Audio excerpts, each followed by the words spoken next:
Bismillahirrahmanirrahim. Allahumma sholli wa sallim wa barik ala sayyidina Muhammadin wa ala alihi wa sahbihi asma'in, nama ba'du. Yang sangat kita hormati bersama Direktur RSUD Rembang, Bapak Dr. Agus, jadi juga beberapa dokter spesialis, karyawan dan semuanya. Sebelumnya saya juga mengucapkan terima kasih atas pelayanan ibu kami. Beliau gerak di sini sampai 22 hari bulan Sya'ban sampai wafat juga di sini, dan kami sebagai keluarga sangat terima kasih atas semua pelayanan dan pengabdian tenaga medis di sini. Sebetulnya RSUD itu sudah sopan lah, datang ke kita mintanya ngaji virtual ya. Gara-gara sopan tuh saya kok jadi ingin sopan juga. Akhirnya saya yang datang ke sini. Biasanya yang lembaga-lembaga besar itu agak-agak nggak sopan itu, ngatur-ngatur orang. Ini kok baik gitu. Padahal BPK ngajinya di saya, lembaga negara. Kemenku pernah ngaji di saya virtual. Tapi RSUD kok kayak kasihan, jadi saya kok. Terus iya, jadi hakul jar kira-kira itu karena tetangga itu. Tapi niat saya ya tidak baik-baik banget, sambil jalan-jalan kok dekat ya. Jadi, tapi begini ya, saya akan cerita versi kiai ya. Kalau versi medis Anda lebih tahu. Kalau versi kiai itu kematian itu dianggap hal yang sebetulnya ada versi kiai ya. Semua orang tahu lah pasti mati itu. Cuma inginnya mati itu kan macam-macam. Inginnya ya setelah kaya, terus setelah mapan, terus menangi anaknya mapan, cucunya mapan itu. Terus itu pun sebetulnya tidak siap mati juga, tapi ya tetap mati itu. Jadi saya punya cerita, saya akan cerita yang lucu-lucu ya supaya nggak tegang ya menghadapi kematian. Dulu itu kroni itu ya sudah ada. Jadi Nabi itu ya punya kroni, tidak hanya pejabat. Nabi itu punya kroni. Nabi Sulaiman itu bisa terbang gitu.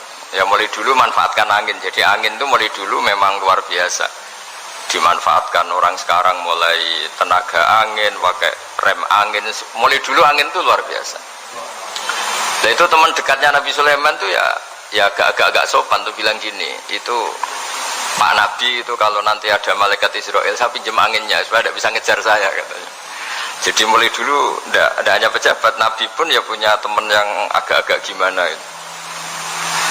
Suatu saat malaikat Israel disuruh nyabut orang, misalnya namanya siapa lah. Nanti saya sebut ada yang tepaan sama nanti tersinggung, ya semuanya siapa gitu. Yang jelas namanya ada Agus dan Bambang karena bahasa Arab gitu. Itu orang ini cabut di India gitu.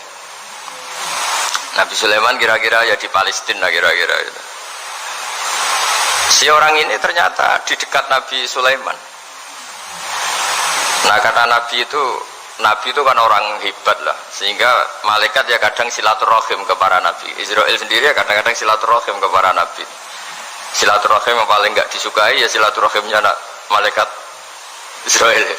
Datang ke Nabi Sulaiman, sebenarnya niatnya silaturahim. Ternyata ketemu orang itu, kaget malaikatnya. Waduh ini gimana ini? Kok saya disuruh nyabut di India, kok orangnya di Palestina? Nabi Sulaiman kira-kira di kawasan Palestina, di wilayah yang katanya Israel itu. Karena Palestina kita tahu kan, menurut pemerintahan Israel itu wilayah Israel, menurut Palestina pemerintahan apa? Palestina. Tapi Indonesia alhamdulillah sampai sekarang itu nggak mau atau tidak punya hubungan diplomatik dengan apa? Israel. Sehingga kita harus istilahkan Palestina untuk warga Indonesia. Kaget malaikat ini katanya disuruh nyabut di India kok ada di sini. Nah si kroni ini, si orang yang itu melihat malaikat Israel, entah kenapa kok dia bisa melihat itu, mungkin punya kekuatan tertentu karena dekat Nabi. Kaget dia, malaikat melihat dia karena janggal ya, disuruh nyabut di India ke orangnya di Palestina. Si orang ini melihat malaikat juga takut, malaikat itu punya hawa yang luar biasa. Akhirnya bilang ke Nabi Sulaiman, ya Nabi Allah tolong pinjemin saya angin untuk saat ini juga saya bisa terbang ke India. Dipinjemin sama Nabi Sulaiman. Akhirnya orang itu sampai ke India. Dikira angin itu sudah segala-galanya sampai India. Terus malaikat senyum, seneng dia.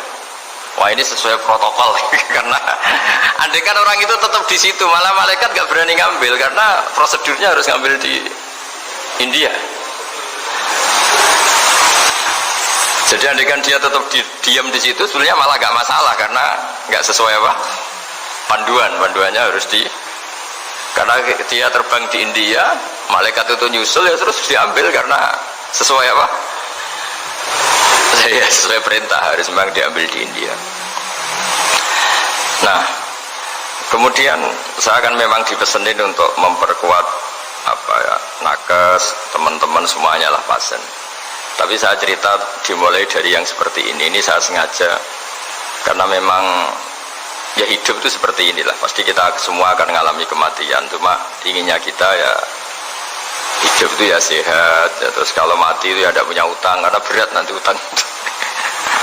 Saya tidak tahu fikihnya itu kalau utang pribadi itu hisabnya berat kalau utangnya lembaga itu gimana ya dihitung salahnya direkturnya dihitung salah karyawan yang minta naik apa gaji. Saya tidak tahu kayak utangnya Indonesia itu yang disalahkan itu menterinya apa presidennya apa yang selalu mengajukan gaji 13. Tidak tahu itu karena di kitab tidak dibicarakan yang dibicarakan utang-utang apa pribadi ya. Kalau yang utang-utang lembaga negara itu nanti tak tanyakan malaikat auditornya ini gimana cara apa itu yang disalahkan menterinya apa presidennya apa direkturnya apa pengajuan proposal itu. Nah singkat cerita itu kalau ngadepin kematian atau sebenarnya yang ngadepi kehidupan juga kita ini inna sholati wa nusuki wa mahyaya wa mamati lillahi rabbil alamin. Saya bicara ilmunya kiai misalnya si A itu sebenarnya sudah ditulis dia mati karena kecelakaan, yang satu ditulis mati karena sepuh karena tua itu. Yang satu mati karena tersedak, yang satu mati karena ngelindur, mungkin yang satu mati karena tenggelam. Sehingga sebetulnya andaikan kita melihat Loh Mahfud kita ini ya naif. Saya berkali-kali ngaji bilang kadang kita ini takutnya sampai angking takutnya dari motor ngelamun gara-gara ngelamun gitu. Andaikan malaikat tuh kok suka bully kawan gitu kamu catatannya kecelakaan kok yang kamu takuti apa COVID. Yang sejarah misalnya kita pernah hidup menanamkan kebencian sesama terus ke bawah anak cucu kita dikandani jogeman cocok wong iku musuh bapakmu mbahmu itu sehingga anak cucu itu dendamnya diwariskan wong dendam kok dia apa wariskan termasuk utang itu ketika kita jabat ingin rumah sakit ini mewah pikirannya kok isdadi aku seleren semikir direktur berikutnya itu tidak tahu itu nanti hisabnya ke siapa. Saya ulang lagi ya maka dalam satu ayat dikatakan laqad kunta fi ghaflatin min hadza fakashafna anka ghita'aka fabasarukal yauma hadid. Manusia ketika di dunia itu dianggap tidur itu dengan tanda kutip itu bodoh itu tidak tahu.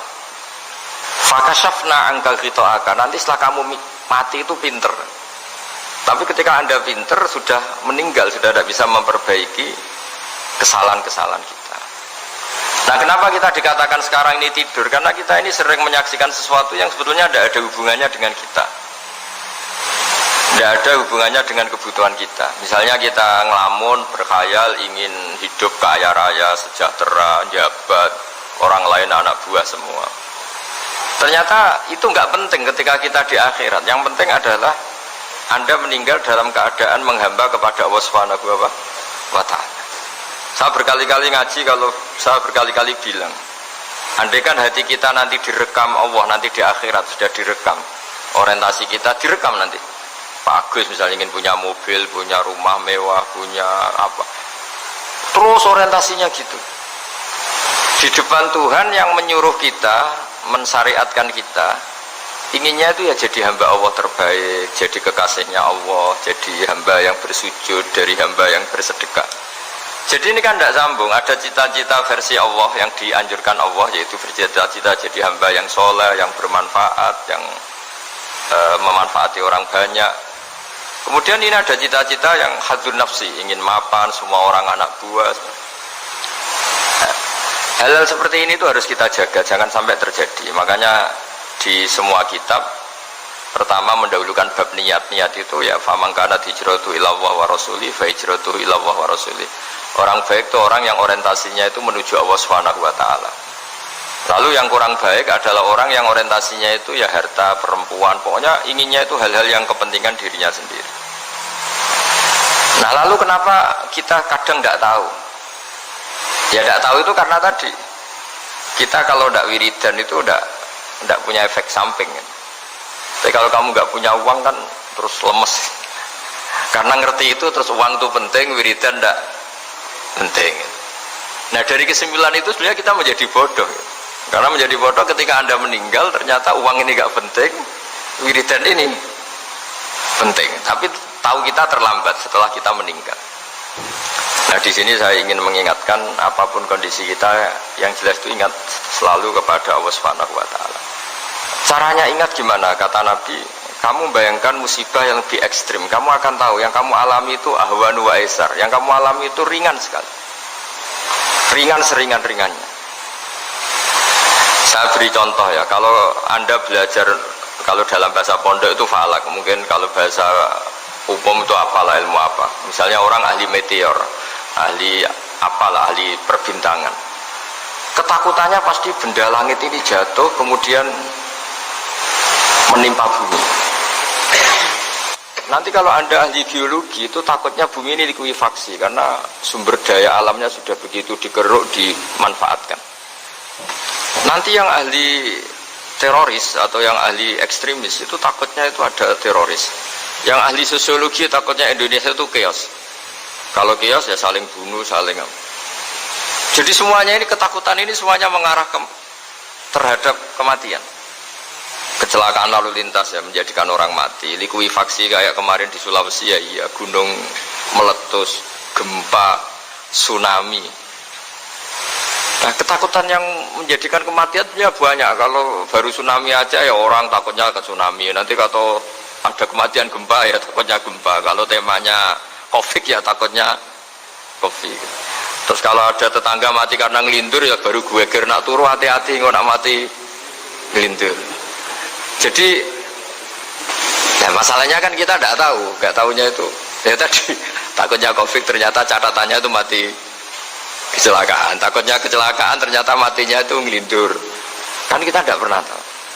Dari tidak pernah tahu itu kemudian agama datang dengan anjuran, sudahlah kamu tawakal bahwa semua urusan kamu di tangan Allah Subhanahu wa taala. Inna sholati wa nusuki wa mahyaya wa mamati lillahi rabbil alamin la syarikalah. Yes, ibadah kita, sholat kita, hidup kita, mati kita semua di tangan Allah Subhanahu wa taala. Sehingga dengan berpikir begini ini melihat COVID itu ya kayak melihat potensi kematian yang lain, kayak karena gempa, likuifaksi, kecelakaan, karena ngelindur, karena macam-macam.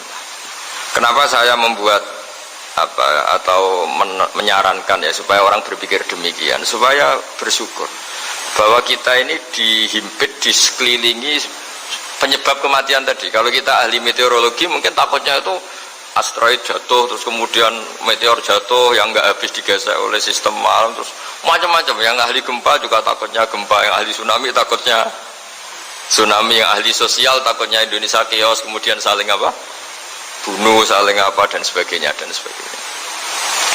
Nah dengan keadaan seperti ini kita ini baik sekali, bukan sekedar baik sekali. Kita tidak mengalami chaos sosial, kita tidak mengalami likuifaksi, kita tidak mengalami benturan benda langit di bumi kita.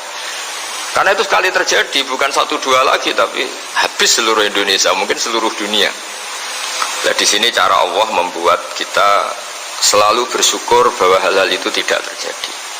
Jadi ada sebuah ayat yang Allah selalu mengingatkan, aamintum man fis sama ayakhsifa bikumul ardo fa idza hiya tamur. Kamu boleh sekali-kali berpikir bumi ini justru potensinya itu likuifaksi, potensinya itu hancur karena di bawah itu ada magma, ada minyak, ada macam-macam. Ini kan di bawah ini kan ngerongkong cara Jawa itu karena diambilin terus. Biro-biro diambil ya ini ya ono masih bisa dipakai. Belum sistem bumi sendiri, wafil arti kita mutajawirat, bumi sendiri itu berubah lempengan-lempengan. Setiap saat itu potensinya geser, sekali geser ya jadi gempa itu. Terus belum benda langit yang potensinya juga jatuh, sekali jatuh ya habis kita. Jadi yang kita ini dikepung sekian potensi yang bisa menghancurkan kita. Tapi nyatanya mulai Nabi Adam sampai sekarang tuh ada kehidupan, ada khayal. Sing Joko yang kepengen payu rabi, mungkin sing wis payu rabi ya mbah kepengen mbah roh. Macam-macam lah. Tapi yang jelas itu wong dikepung kematian kok ya khayalnya masih tinggi gitu. Lah nggak pernah ngayal ya orang yang utang ditagih itu, gak kok berngayal. Soalnya wadine tanggal kredit itu. Tapi ini saya cerita supaya orang Indonesia itu ngerti lah bahwa yang ngepung kita itu tidak hanya Covid, banyak. Makanya orang Arab itu kalau ngendikan itu, wa malam yamut bisayfi mata bi khairihi ta'addadatil asbab wal maut wahidu. Karena orang Arab itu kan dulu Arab sebelum Islam itu kan satu kabilah nyerang kabilah yang lain. Wah itu kan harus butuh orang-orang tangguh karena dulu sistem rizkinya kayak sistem Indonesia dulu lah, kerajaan ini nyerang ini, supaya satu kerajaan punya eksistensi harus mengalahkan kerajaan yang lain. Bahkan cerita-cerita itu sama lah di Indonesia di mana-mana. Nah itu pemuda-pemuda yang gagah berani itu karena punya pegangan tadi, wa man lam yamut bisayfi toh mata biwirihi, kalau kamu tidak mati di medan perang ya tetap aja mati juga gitu. Sehingga mereka kendel gitu, kata cerita orang dulu. Ta'addadatil asbab wal maut wahidu, sebab kematian bisa macam-macam, tapi kesimpulannya tetap saja namanya mati. Lalu Islam itu mengajarkan aksiru min dzikri hadhimil ladzat, kamu harus banyak ingat mati. Tapi uniknya Islam itu menyuruh ingat mati itu disuruh justru semangat hidup, karena kita butuh bekal itu. Jadi kalau kamu ingat mati itu jangan terus loyo, terus nunggu takdir mati, itu enggak, malah disuruh semangat.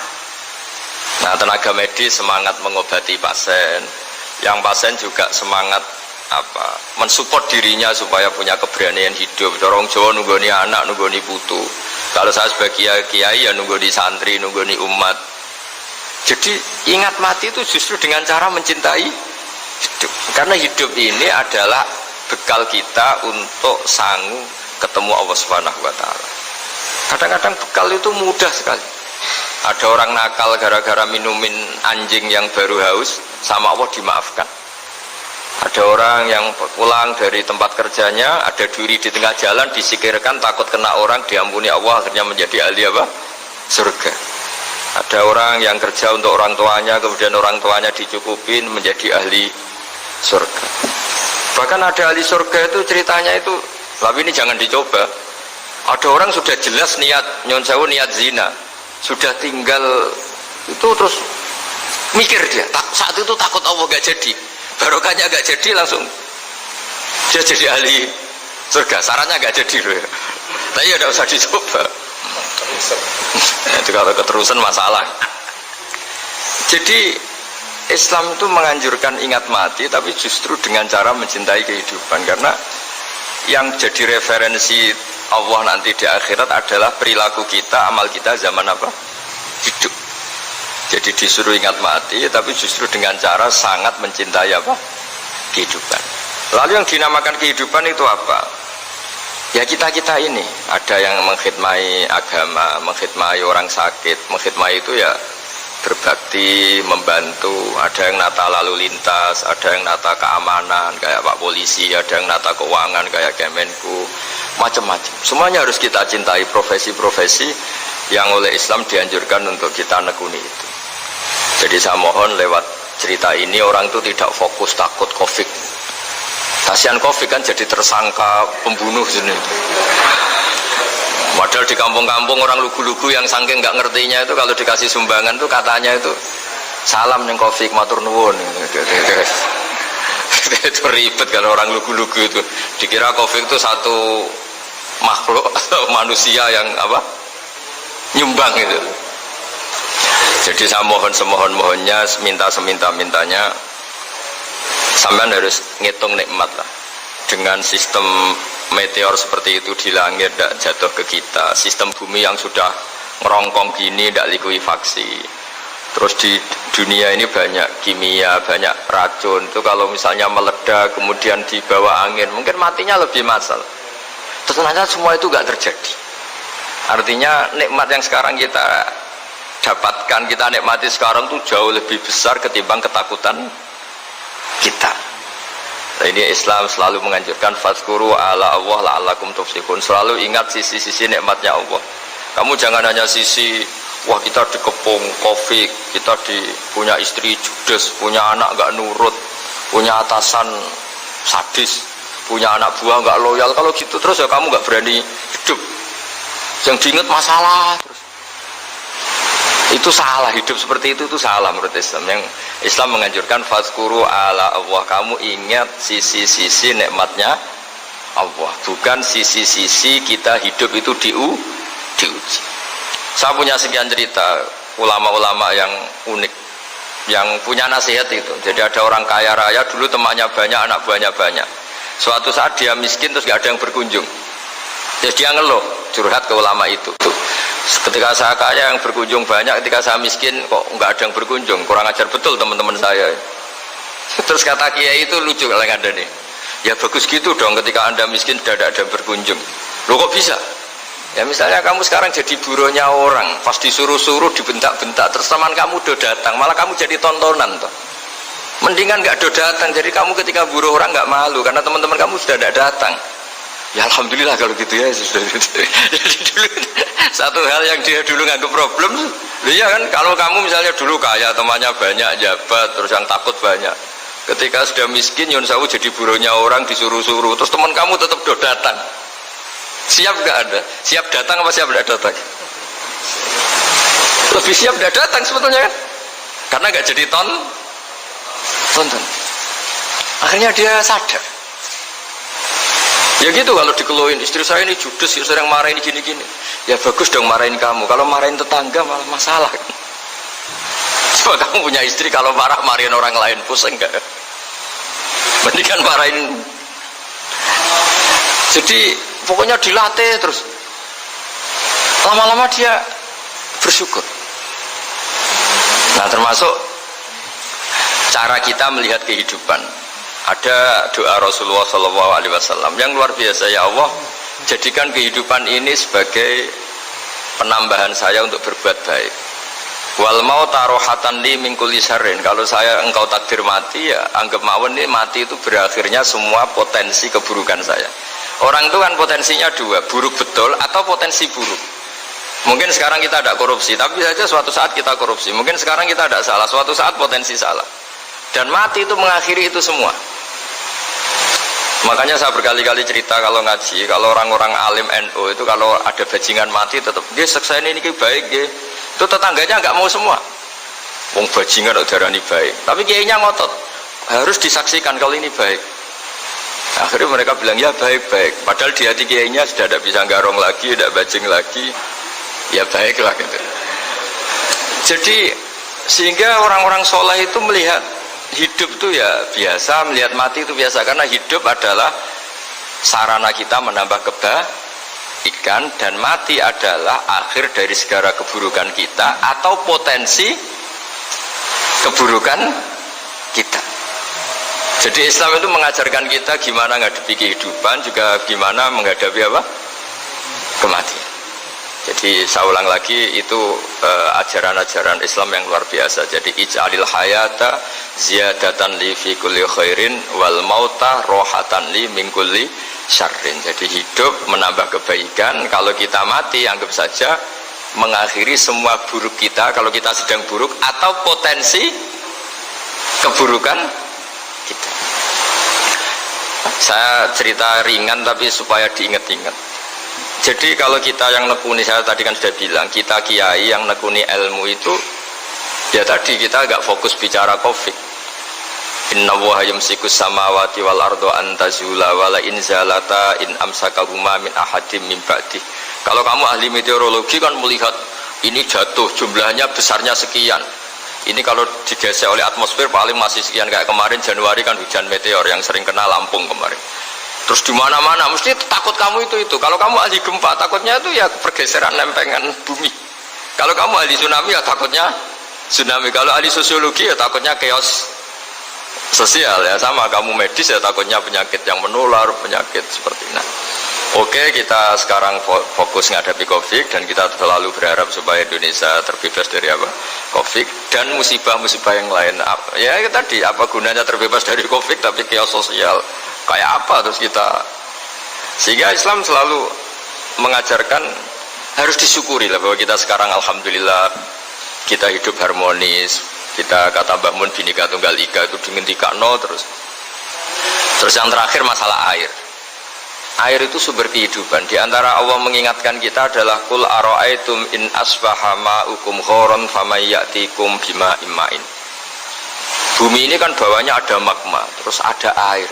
Normalnya air itu nggak ada. Secara teori itu normalnya air itu nggak ada karena bumi itu kan kalau ada air kan meresap. Sudah meresap, bawahnya itu ada minyak, ada magma, harusnya air itu tersedot habis. Tapi orang saking angkuhnya, saking cueknya, ngira air itu malah potensinya itu abadi. Sebetulnya kalau menurut teori alam, air itu gampang hilang kan, diletakkan di bumi ya bumi itu meresap. Nanti bawahnya itu ada minyak, ada sebagian ada magma, ada macam-macam lah. Jadi potensi air itu harusnya nggak ada malah kalau melihat sistem itu. Tapi karena Allah saking rahmannya, air ini dijaga sedemikian rupa tetap ada. Kalau melihat sistemnya kan normalnya malah gak ada. Makanya Allah selalu mengingatkan in asbahama hukum ghoron. Suatu saat air yang kamu pakai yang jadi sumber kehidupan itu bisa saja tahu-tahu hilang. Mungkin tersedot oleh panas bumi atau corong Jawa niku nyeresep entek atau gimana lah cara Allah menghilangkan. Famayatikum bima imma'in. Lalu siapa yang bisa mendatangkan air itu lagi? Ini kata para hafid, ini yang kata guru-guru ya, termasuk yang dikatakan Pak Mukhtar ini, nanti orang harus menghentikan menjawab Allahu Rabbul Alamin, hanya Allah sendiri yang bisa mengatur air ini selalu ada. Jadi coba kalau kamu pikirkan air kamu sokkan di bumi kan mesti langsung hilang, meresap ke bumi. Bumi ada bawahnya lagi, ada bawahnya lagi, dan mungkin bukan yang paling bawah mungkin magma, harusnya itu nggak ada. Tapi Allah saking sayangnya mengatur sistem, air itu ada dan tersedia. Tapi ketika orang terlalu cuek dan angkuh sampai lupa syukur tersedianya apa? Air itu Allah mengingatkan, disuruh bayangkan, kul ara'aitum, coba bayangkan kalau in asbaha ma'ukum ghoron. Tadi kan ada khataman ya, saya ikut terima kasih. Bayangkan kalau air suatu saat itu ghoron menjadi hilang. Fama ya'tikum bima imma'in.